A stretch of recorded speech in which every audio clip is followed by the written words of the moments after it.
You're listening to The Crunch with Cam Slater, right here on RCR, Reality Check Radio. Rob Ballantyne was suggested by a listener as someone who we should talk to. As I said earlier, I really don't know a lot about Rob, so I've prepared myself with a quick Google search, but there wasn't much there. Let's see if our listener recommendation is on the mark. Welcome to The Crunch, Rob. Thanks, Cam. I was actually got you on the show because it might have been your mum or some other relative emailed in The Crunch and said, you've got to get Rob Ballantyne on the show. And I'm always a bit of a whore for my commenters to do what they want. So here you are on the show. What do you think prompted this person? I don't know if it was your mum or not, but who said, let's talk to Rob Ballantyne? Look, I have my suspicions, and I spoke to a lovely young woman in Timaru on Saturday morning. We were down there at the Timaru Farmers Market, and she came up to me with one of your pamphlets, the Reality Check Radio pamphlets. And I had quite a long chat with her. She has a very interesting past. And I suspect it was her that put my name forward to you guys. Well, we've called you now, and now we can learn a little bit more about Rob Ballantyne. Now, you've had a radio show yourself in the past or currently? It was 20-odd years ago now, actually, Cam, in Ashburton. I hosted a farming show called Hay Fever and Headphones with Rob Ballantyne, and it was more successful than I gave it credit for at the time, because when I left, I'm told it had quite a big impact on the station, and not that it was really my doing, but anybody who had hosted it at the time. Obviously, farming in Ashburton's massive, and if you take all of that advertising potential away, it is obviously going to have a financial effect on the radio station. But it opened a lot of doors for me. It was incredible how many people listened to it, I believe, and people years later were still saying, hey, I remember you from somewhere. Yeah, it's that little earwig. They can hear that voice and they hear you speak and they go, gosh, I've heard that somewhere before. Yeah. It's amazing how that flows through even 20 years later. Well, I must admit, coming off the hills, my parents decided to sell the farm just a bit earlier than that. And I was lucky enough to be asked to come in and sell advertising to the show that was being hosted by somebody else. And I thought, well, nothing ventured, nothing gained. I needed to sort of get back into society, as it were, because I'd been running around the hills with dogs and sheep and cattle for a long time. And then the host of the show left, and I was put in the hot seat, and it just sort of went from there. But that was a wonderful time, and it did open a lot of doors. And as a candidate for Rangitata now, I would have liked to have thought that the public speaking ability that came from that show might have carried on, but it doesn't. It's not like riding a bike. And I have to reinvent my whole sort of public speaking ability as I go around now. So, but I know I can do it. It's just, it's just getting back on the horse, really. Yeah. Is this the first time you've stood for Parliament? Absolutely. And I never, ever thought in a million years I would. So what called you to that then? So like many, particularly South Island rural sort of thinking people, sitting on the couch or in the tractor or wearing your earbuds around, the farm. Increasingly over particularly the last 3 years, I've become more anxious, concerned, at times somewhat angry about the direction that the government has been taking us. And it seems that there is a disrespect for those who have built their lives in this country for, in my case, 5 generations. But as I say, I feel as Indigenous as anybody here, and I was going to ask you about that. I feel like I'm being marginalised, and a lot of people I talk to say, I don't even feel like this is my country anymore. And I thought, my God, we're all leaving it up to the theys and the someones and it's not being fixed by anybody. And I thought, well, it comes down to each and every one of us. So I stood up off the couch and I thought, right, who am I going to attach my flag to? And I looked around, and it seemed that New Zealand First was by far and away the party that I found resonated most of my own values. Yeah, I get asked by potential candidates all the time which party they should stand for. And I say to them, and this is all across all parties, people's supporters of parties and things, they ask me what I should stand for. And I always say to them, you need to find out which party resonates. And I use that term deliberately because all too often you see these careerists, politicians, people who've really not had many jobs and haven't lived in the real world, wanting to choose a party, but nothing actually resonates with them because they haven't lived. And I think, it's interesting that you use that word because it's the same word that I use when I'm talking to potential candidates. Yeah. And I think resonates is something that's more personal, is deeper than saying, rah, rah, rah, I wear a blue shirt, or I rah, rah, rah, I wear a red shirt. Look, I totally agree. And for me, and I think a lot of the candidates that are standing, and it seems that looking around the table at Candidates College and the conference and things, there's so many new candidates, and that's to be expected when you haven't been in Parliament for 3 years. But the one thing we all have in common is, well, not all of us, but most of us have come from our own jobs, our own careers, our own lives, and we've all had enough of the direction we're going. And it's coming from the heart, which I think is what you're saying is we're not looking for a new income stream. We're looking for a new direction to take the country because we're not happy with the current one. Does that feeling, that overriding feeling that the country is not on the right direction or has lost its way, it's not just the last 6 years, is it? I get the feeling that it's a little bit deeper than that for you. Yeah, you're right. I mean, it stems right back to, I guess, let's not put too fine a point on it then. The Waitangi Tribunal, when that was established, it suddenly gave all sorts of people renewed hope that their grievances might be heard. And look, one thing I need to say straight off the bat is that none of us in New Zealand First are anti-Māori. No. But there is a sector of Māoridom that is causing a lot of harm and is threatening our democracy and our freedoms.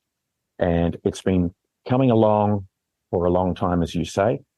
And in the last 3 years, it seems to have grown enormously, and it's been encouraged by some, and I'm going to use a Winston word here, by woke virtue signalers. Yeah. And it doesn't sit particularly well, and that's putting it politely, with South Island battlers who have grafted damned hard for many, many generations to create something special. And now we seem to be having all these threats coming in and undermining what we've built. And I'm against it. And I can't sit on the couch and whisper to my partner, I don't like this. I need to get up and stand up and shout it and do something about it. So you're literally standing your ground. Absolutely. Yep. Yeah. And look, I might get run over.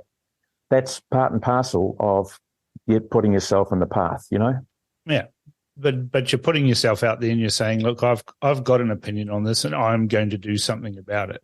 Yeah, that's fair. But you're a man of action, aren't you? You've worked in farming, you've worked in sales, and I always think sales is a perfect training ground for politicians, but not too many sales people make it into Parliament. And I think that's probably because they have to take a haircut. You're absolutely right. I mean, I started off quite young, obviously in a farm. I mean, everybody's selling themselves to one extent or another, right? Absolutely. From the day you're in school. But, you start off, you're selling livestock on the farm. And I spent some time selling real estate with Pinegill Guinness after the farm was sold. Obviously, the radio advertising and it was stock feed and things. And nowadays, I had my own fertilizer importing business. So take a haircut to go into politics? Probably. But it's the right thing to do, isn't it? Absolutely, because I look at the future for my son, and should he have children, I'm despairing at whether he is going to want to stay in New Zealand if the wrong decisions are made before the end of this year. There's this, you mentioned before these grievances and these woke wombles. I think it's more sinister than just woke virtue signaling type people. There are a group of New Zealanders who are inherently racist and very vociferous, and have somehow got the media on board with their agitation to the point where anybody, I mean, you've got, 5 generations in New Zealand? Mm-hmm. You say you're as Indigenous as the next person, and I feel that way. You're probably right. In fact, you've been in New Zealand longer than I have. I mean, I was born in Fiji, so I'm what they'd call a settler. But it's funny, in Fiji, I'm called a kaiviti, and that means Fiji born, and that's anybody who was born in Fiji is a kaiviti, and foreigners are called kaivalangi. But here we've got in New Zealand this group of people who think because they've got an ancestor in the past that was Maori, that they have special rights above everybody else, when demonstrably the treaty says otherwise. But now we got this revisionist history that is dividing society, where people are called either Maori or settlers, which is so divisive. Absolutely. This is where you bang on, and New Zealand First is all about equality for all. We're not interested in separatism. We only have to look at Zimbabwe to see where that leads. And I won't say all of us, but some of us realize that co-governance will quickly become self-governance.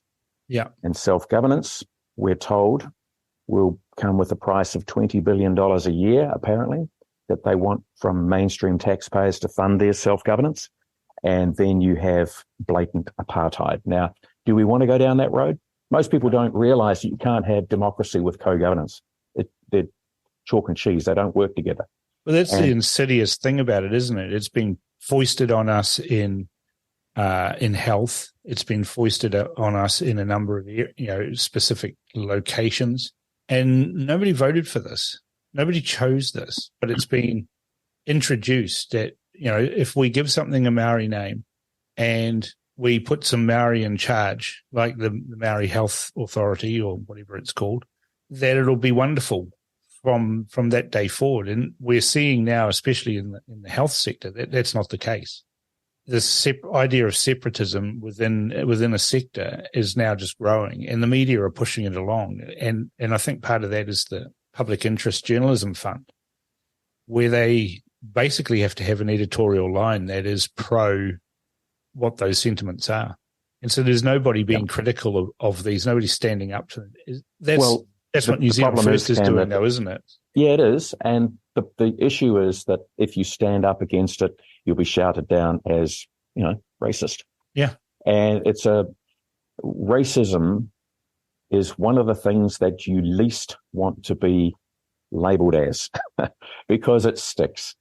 And the one thing about New Zealand First that I like when it comes to the race card is that, in my view, New Zealand First is by far and away the party that has the greatest cultural mandate to sweep this ideological folly into the gutter. Sorry, it may not be the gutter, but, sweep it aside and let us get on with our normal freedoms and democracy and the things that make New Zealand great. Absolutely. And one of the things we're also very concerned about is that once upon a time, New Zealand was the greatest little country on the planet. We had incredible standards of living. We had an amazing health system. Our Pharmac system was the envy of the world. And I think I'm right in saying that our exchange rate was once higher than the American dollar. Now we are on a spiral that it's continues down in so many facets of people's lives, and we're all wondering where the hell it's going to stop. And somebody has to take control. It may not be what some people like. And Winston points out that there's probably about 8% of the radicals, the cultural minority, and maybe 92% of Maori ethnicity that don't really want to have a bar of it. And as I want to repeat that none of us are anti-Maori. I mean, Winston Peters is half Maori. Shane Jones is half Maori. I have my first cousin's oldest boy is Mike McRoberts. And he's a fine, I used to call him a young man, but none of us are so young anymore. No. He's a great guy. And, looking back, I played rugby for 30 years and I never gave any consideration to what colour a guy's skin was when you're lining him up to tackle him or whatever. It's just another rugby player. We all laughed and sang and celebrated after every game without any thought as to what our ethnicity was. And these days, you can't help but wonder, I wonder which side of the coin you're on. I wonder if you're one of the 8 or one of the 92. I mean, that's the problem, isn't it? We've now become so polarized that people are too scared to voice opinions and then too scared to challenge other people's opinions. And, I like using the rugby analogy, like you play the game hard, and politics is a game. I always call it a game, the best game in the world because it doesn't have any rules. But but the thing about rugby, or indeed most sport, is that when you've finished competing, you then sit down and have a beer or a chat or a meal or something and have discourse with the guys that you were fiercely competing with just half an hour ago, even. Exactly. And it seems to me that we've lost that ability, that congeniality, that Kiwi, g'day, mate, how's it going? Talk to anybody. Now you're too scared to talk to people. Oh, look, I totally agree. It's become nasty. And it's a damn shame because some of the people, I don't know many politicians, but I know a couple, and I've got a lot of respect for Nicola Grigg. She's with National and so on. She works hard. She's good at what she does. Yeah. We grew up on farms that neighboured each other. And she's got a lovely family, and there's no way that anybody is going to try and force me to dislike her because she's on another team. Yeah. So I'm personally reluctant to get into all those, what you see on TV and what's portrayed in the media with all the little tanties and the bickerings and the schoolboy, crap that goes on. It's not what the people want to see. And it's childish and demeaning. It really is, and it's, come on, we've got bigger things to be concerned about. Let's get on and fix it. Now, in Rangitata, you've got a Labour MP currently. Correct. And you've got a young fella from the National Party, James Meager. Mm-hmm. What are they like? A, in the community, and B, personally? To be honest with you, I haven't face-to-face met either of them. Right. And to go on what other people have said to me, all of the candidates standing in Rangitata are great people. They're doing what they feel is right. They've got their heart in the job. And I'm looking forward to the upcoming Meet the Candidates events that we've got booked in to rock up and have a chat with these guys. If you're going to get up off the couch and do something about the country and where it's going, then you've got to be motivated. You've got to have incentive. And what's more, you're putting yourself in harm's way because a lot of people just want to gobble you up and spit you out as quick as they can. Yeah. I look at all these other candidates and I say, well, good on you. You've got the courage of a conviction, and that means something to me. They might be wrong, or they might be deluded, or they might be misguided, but at least they're standing up for something. Well, exactly. And it's like being in sales. There will always be a competitor. But the worst thing you can do is rock up to your client and denigrate your competitor, because it's not a good look. And you'll never walk away from that conversation with your client thinking you're a better person. Or your own dignity intact. Yep, exactly. When I was in sales, I always used that mantra: never talk about your opposition, even if your client raises, your opposition. Well, you talk about features and benefits and things like that, but you don't talk about them. And politics can be like that as well, where this is what I just could not believe, that ACT and David Seymour are running still attacks against Winston Peters. From a purely political point of view, you just don't do that. Secondly, negative ads can backfire on you, and I think this has backfired spectacularly. And Winston, I'm pretty sure, will be chuckling away over a scotch somewhere, thinking back to Napoleon Bonaparte's quote about the enemy: when the enemy's making a mistake, don't interrupt them. You're absolutely right. And, a week's a long time in politics. If you follow popularist talkback radio and you think that emulates the full feeling of the country, then you're treading a very fine line and thin ice, because it's easy, I guess. I look at talkback radio these days, and for those people that are generally happy to put their opinion out, they're paid to put their opinion out there. I see it as lazy radio myself, because when I was I never played music. I was always interviewing farming leaders and prime ministers and God knows what. But it was always my preferred option never to lend my opinion to the argument. And I think that it's far more professional if the listener is given two sides of the argument, one pro, one con, and then the presenter shuts the hell up and lets the listener decide. Yeah, that's been the hardest thing for me doing a radio show now, is shutting up and letting my guests like yourself talk, and we learn more about people by letting them talk rather than trying to shout them down. And I watched David Seymour the other day on television being attacked by Simon Shepherd, and I thought, this is terrible to watch, worse to listen to, and hasn't enlightened us at all, other than the fact that we know that Simon Shepherd wants to get David Seymour, and David Seymour that can't get a word in edgeways. And it doesn't matter what the politics of the situation is. It's a spectacle that's not pleasant to watch. But for some reason, every other media outlet out there has this attack type mentality on the people that they're talking to and interviewing them. And you've got to wonder eventually whether people just stop going on those shows because it's not enlightening. And maybe they start looking more towards Reality Check Radio and what we're doing, where we let people talk and we can understand what's driving them and why they're standing for the party that they're standing for, why they believe the things that they believe.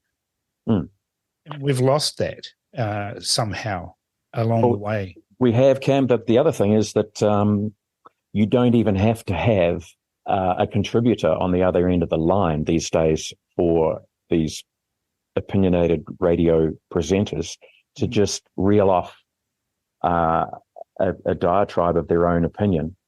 And I'm sure that they believe that the public are going to take every word they say as gospel.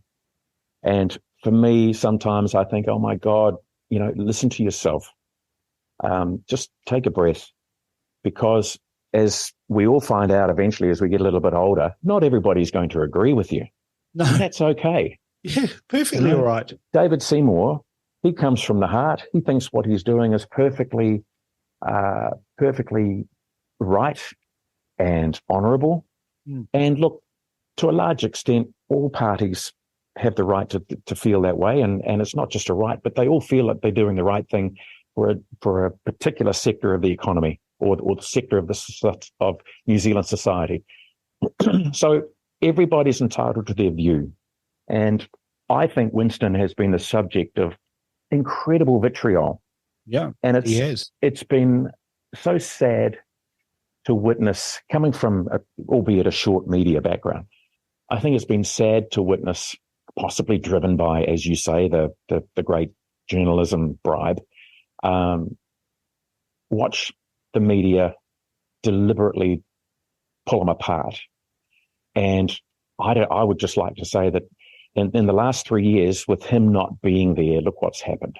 You know, there's been nobody to hold their feet to the fire. And while he may not have had huge authority or decision-making power as a minor coalition partner, things, if they were going to work against the progress of the country, they worked much slower while he was there controlling it. But now he's not there, and it's like a free-for-all. And it's, you know, we're falling without control. And I can't wait until October, because we need to stop the free fall as quick as we can. It's costing us too much.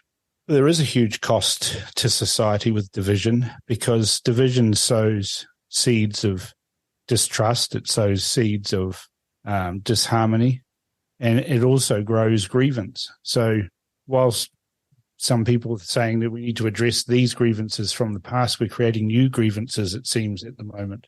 I think most of New Zealand feels that we have addressed grievances for decades. Let's draw a line under it, and let's just all get on. Everybody has the same opportunities. They're born with nothing. We go out with nothing. And I used to think that, you know, New Zealand, I was so pleased as a child to, you know, when I realized that I've been born into a New Zealand society. When I looked what was on the TV coming back from other countries, I thought, geez, aren't we lucky that we don't have any of that crap going on like they do? Yeah. Thought, what a great little country. And I thought, you know, the opportunities here are boundless. And I tutored teenagers a few years ago in agriculture. And the one thing that was missing for them, the piece of the puzzle that just turned their lives around completely, was a message of hope, telling them that, look, all of you guys in this classroom, these are low stream kids. Many of them had social issues or personal disabilities, mental issues. But for somebody to stand there and say, look, every one of you guys has the potential to be millionaires. You don't have to have a great education behind your name. This is a country where if you have a passion and perseverance, you can get on and do anything. And that comes from, you know, my forebears as much as anything. You know, the John Ballantyne of Ballantyne's department stores from 1872 and T.J. Edmonds of Shorter Eyes. These are guys that are directly, you know, my forebears. And when I was brought up, looking at what they had achieved, to me, it was like anything's possible. And I'd been trying to tell these kids in school, look what you can do if you really want to put your back behind it. But now we have the situation where there's a whole new factor that comes into it. And the threat of a wealth tax, the threat of having your assets controlled by, particularly farming, controlled by an iwi that wants to limit what you can do in certain areas, and having people sort of have the right to crawl all over it when it doesn't suit you. There are all these extra factors coming into it that just make life murky. So the future doesn't look clear anymore. Yeah. And going back to the hope, I was giving these guys this lesson in hope, because that's the missing link for young people. And I'd write on the whiteboard how you're going to go from where you are now to being a great success. And they were eating out of my hand. I have, you know, dare I say so myself. And I thought, wow, this is so satisfying. I take that another 5 years from now, I'm not too sure if I could go back and teach the same thing. It just wouldn't look the same. You'd have to factor in so much contingency of where we're going and what that's going to mean for future business people.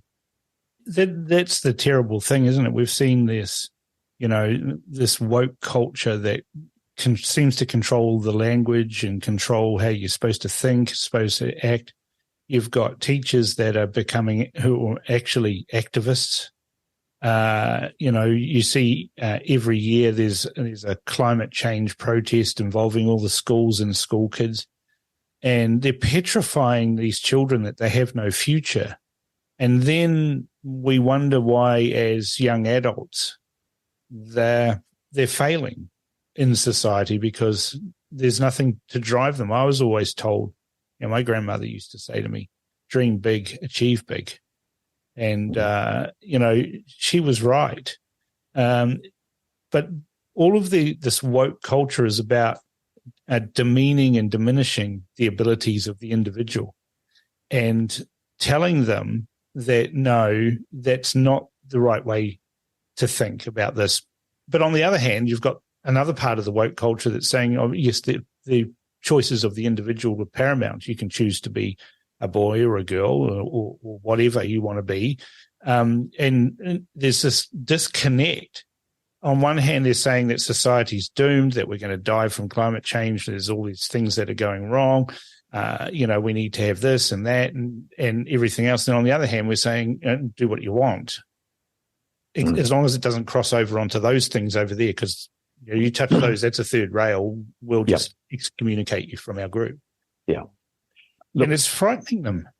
It is frightening. The thing is, too, that I think it's, and New Zealand First feels that it's immoral to have gender identity being taught in primary school, to have sex education being taught in primary school. Let these kids be kids. There's plenty of time for that stuff. It's not like they're not even thinking that way at primary school. But who asked for all of this? Who said we want gender identity to be taught in schools? Was it the kids? Was it the kids' parents? Who asked for it? Well, that's a really good question. And how did it get there? I guess minorities who have in some way felt aggrieved while they were growing up, who have decided to have a gender change. Maybe it's it is woke to give these people all this oxygen to make yourself look caring and thoughtful and inclusive. But it's one thing to be inclusive. It's another thing to make hay out of it, or to try and make enormous kind of gains, political gains maybe out of it. And I don't mean political in government sense, but workplace. But it's an agenda, isn't it? It's an agenda. Yeah. And I mean, these days you've got people going around looking for certain genders and certain ethnicities to bring onto their boards or into their workplaces just to because they feel that they should, to make their businesses look more inclusive to their market. Rather than hiring the best people, they have to be the best people because they are of a particular gender, of a particular ethnicity, whatever, which I think's in itself all a bit sad. I think, but it's gone further. It's gone further from that. I mean, we saw, last week, Chris Hipkins welcoming BlackRock into the country with this $2 billion, fund, which is going to focus on climate change. And the rationale that we were sold on that, even though we get no choice in the matter, but this is the rationale. They said, if we don't have our products being clean and green, then people won't buy them. And they say that like it's true, but it's bollocks. Yeah, I know. Because I agree. Just go into the warehouse or Kmart or any store in New Zealand. It's filled with cheap Chinese goods that we didn't give two hoots what their climate credentials are. So why are we prostituting ourselves to this goal when the market looks for the best you can get for a price point? You've been in sales, right? Yeah, absolutely. Look, you're so right. And New Zealand is so small that if we became carbon neutral tomorrow, it would make absolutely no effect on the carbon graph, globally. It would make no impression on it whatsoever. So why are we hell-bent on destroying the economy in the race to get there first? It's because people who are making the decisions don't understand economics. They don't understand manufacturing. They don't understand exporting and the markets. And they don't understand farming, because we hear constantly that farmers are the bane of all evil in New Zealand, from climate change to cow farts to everything else. But every farmer that I know, and I know a few because I like hunting on their land, so I'm nice to them and their mates. But these are guys that are looking after the land. They're not trying to pollute water, because guess what? That's how they feed the cattle. That's how they water the cattle, the sheep, and everything else on that. Water is important to them. Yeah, and it's about feeding a narrative, Cam, obviously. And look, we all have to admit that there is a very, very small percentage of land users who have made monumental stuff-ups in the past. Yep. And they're very obvious from the road when you drive past, and the neighbors are probably thinking, what the hell are you doing, man? Yeah. But that can be dealt with on a social level, very locally. Yes. If you're regular at the pub or whatever, or if you're in a sports team, or even just within a rural community, the grapevine is thick and healthy. Yes. And it can be dealt with very easily. And look, the other thing about farmers is they're always looking for better ways to do things. And why wouldn't you? Why wouldn't you look for a better way to do something? It has to be cost effective. It does, and I do worry that in particular, my own electorate, South Canterbury, recently has been the subject of a renewed areas of natural significance program, and it's going to have quite an effect on, I guess more often than not, it's simply the stress that it puts on farmers and the underlying current of, don't forget, this land's not really yours. You might have paid for it and you can have the use of it, but it's not yours. And anytime we want, we can come in and undermine your business operation. And don't forget that each of these farmers is operating many, multi-million dollar businesses. They're not just a cafe or a taxi service or something. Yeah. These guys have invested, and it's taken them 20 years in most cases to pay for it. So they're long-term. Yep. They're long-term thinkers, and they're in it for the long haul no matter what it takes, because that's what they love. And if you've got passion, it's going back to tutoring my kids. You've got to have a passion for it. Go and find your passion. Farming is the passion that these guys, they can't get out of their system, and they're prepared to give everything to it. And then somebody comes along and says, you know what? We might have to just alter things here. So it undermines the very foundation of what these guys have been doing. Don't forget that right now, we need the farmers, the productive sector, the fishermen, the manufacturers. We need them to dig deep and try and dig us out of this balance of payments deficit that we're in. It's becoming, it's astonishing how quickly it's grown. And it's part of the reason, I guess, that I'm here talking to you today, is that we have to stem the flow of debt, because we're thinking grandchildren now, not just children. It's going to take a very, very long time. We need to clear the way for the agricultural sector, the fisheries, manufacturers, even the whatever is left of the mining sector. We need to get overseas funds into this country quickly. I look back on the Muldoon years, and I'm seeing a lot of the hallmarks now, is particularly in the economy. And I can remember debates on television where Muldoon would scoff at, opposition politicians talking about how the balance of payments deficit was huge, and everybody talked about it. Maybe it was my perception that everybody talked about it, but it seemed like everybody talked about it, and it was a concern that we had the balance of payments deficit. And it seems that these days we've got a balance of payments deficit where we're spending more than we're earning, and nobody's talking about it really. except for New Zealand First.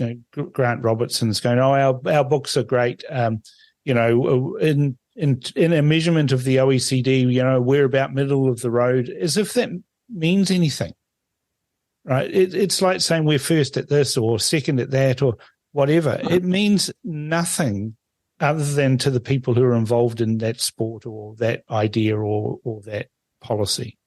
Well, Cam, for a country that has now very limited mining, we have resources, but we're not allowed to mine them. Yeah. For a country that is the size that we are delicate in the respect that, yes, we can grow plenty of food, but the cost of getting them out of the country is we're a long way from our markets. Tyranny of distance. Yeah. So we are different to a lot of the countries that we're being compared to in many, many ways. And one of the issues that we have is simply a very small domestic population. Even Australia, with 5 times more people than we have, they have a great domestic market, and farmers can feed into that. There's demand to soak up the supply. We have more supply than we have demand for locally, so we have to export. And we have to provide our growers, our producers, with a platform to export without putting endless hurdles in the way, without creating when I think of just the most recent ones, we have ridiculous nitrogen limits now for coastal freshwaters that are impossible to achieve in many cases because the water coming in off I'm going to digress for a minute, but the water coming off the Alps is already high in nitrogen.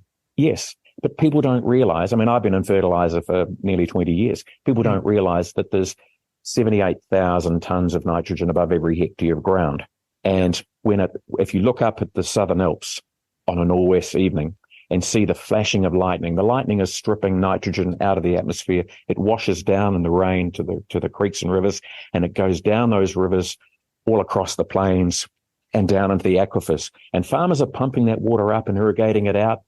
It has nitrogen, a small amount of nitrogen in it, but it's coming in at 3.2, and they want it to be 2.4. This is milligrams of nitrogen per litre of water. They want it lower at the coastal freshwater than it's coming in at the top in many cases.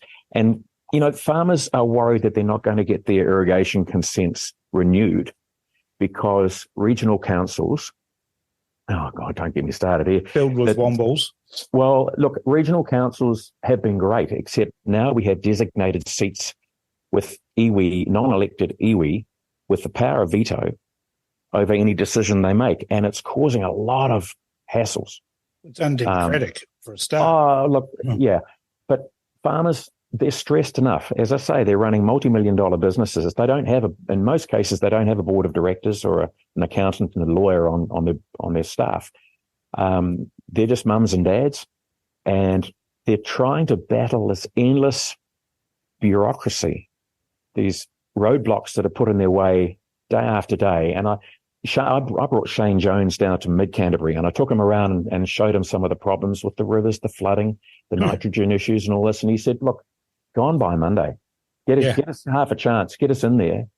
Go on by lunchtime on Monday. But we've got to couch that by that was one of the greatest lost opportunities, wasn't it? Yeah. RMA reform has just stagnated. John Key had a chance to do that, but he refused to talk to Winston about it. So it's a lost opportunity. That's 10 years later, we're no further along on RMA reform, and any RMA reform that this government is producing is likely to end up with a more bureaucratic mess. Well, look, I think it would be prudent of Chris Luxon to take Winston under his wing and say to Winston, look, you're best placed to make these changes. You have the cultural mandate to do it. It's going to look a bit kind of tricky for me to do it. It's going to take me years being who I am to do this. So can you just go in there and be the fall guy? Go and clean it up for us. A good rational response. I'm not sure Christopher Luxon's that smart, though, sadly. Oh, look, he's a smart man. You don't run an airline without having the smarts. Mm. So I think he's a smart guy. I have confidence. I mean, let's face it. I'd rather him at the helm than Chris Hipkins again. Personally, I will be selling if Hipkins and if the left get back in, I will be selling property. Yeah. I'll be taking money out of the country because I just see that it's going to be really difficult to do so. This is what South Africans had to do. And then after a while, they couldn't take their money out. Yeah. So there'll be a lot of money leaves this country early. You put a wealth tax into place and the wealthy will just leave, gone. Property's going to crash and there'll be nobody to take a wealth tax from. No, that's right. Just a last point. I noticed in your New Zealand First profile that you say that you're a staunch nationalist. Are we allowed to use that name, that title, nationalist? We don't see that very often. But you say you're a staunch nationalist. Now, don't get me wrong. I used to be a globalist, thinking that if we do all these things around the world, that everybody will sing Kumbaya and we'll all get on well together. And the reality of the situation is it isn't. So I've kind of become a nationalist, but I'm interested in that term. Why you use that? Well, like I said, it was written about me, not by me. But I'm not going to shy away from it. I love this country. I absolutely love it with all my heart. Mm. And I desperately want to see a turning of the process of government back to how it used to be. Yeah. And I'm not seeing enough people get up and make a noise about what they're seeing. What's most worrying is that most people are not seeing it. Most people are asleep at the wheel and they're told that, oh, look, co-governance is fine. Bring them around the table, let them in, give them a say. Well, that's just the beginning and most people don't see where that's going to lead. Now, I want to get this country back how it was when I was growing up. I want New Zealand to be proud of itself again. Yeah. I want it to become more like Norway than Zimbabwe. And if that's going to get me into trouble by labeling me as a staunch nationalist, then bring it on. I don't mind. Yeah. Like I said, not everybody's going to agree with me. Not everybody's going to agree with New Zealand First. And everybody has the right, well, so far, everybody has the right to feel the way they feel. That may change. Yeah. But I will defend democracy and freedom of speech and the maintaining of capital incentive for people to get out of bed and work hard. Because let's face it, we're all missing great uncles that went off to war to defend us. And I'm not going to sit around and waste their lives by letting it go now. And on that note, Rob Ballantyne, I wish you all the best for the election. And hopefully we're going to have your voice in Parliament because you sound like a very sensible bloke. And we need sensible blokes in Parliament to check the excesses of the past. So I wish you well for the election. And thank you for coming on The Crunch. Thank you, Cam. It's been a pleasure. No problem. Wow, Rob has a voice made for radio, and that's a real compliment. But what an engaging fellow. He shows a deep commitment to New Zealand and a genuine love of the country and people. It's people like Rob who we should be encouraging to stand for Parliament rather than the usual bunch of political careerists. I hope Rob has a decent list ranking so he can bring that warmth to our Parliament. Do you think the same? Don't forget to send comments to inbox@realitycheck.radio or text to 2057. This is The Crunch with Cam Slater.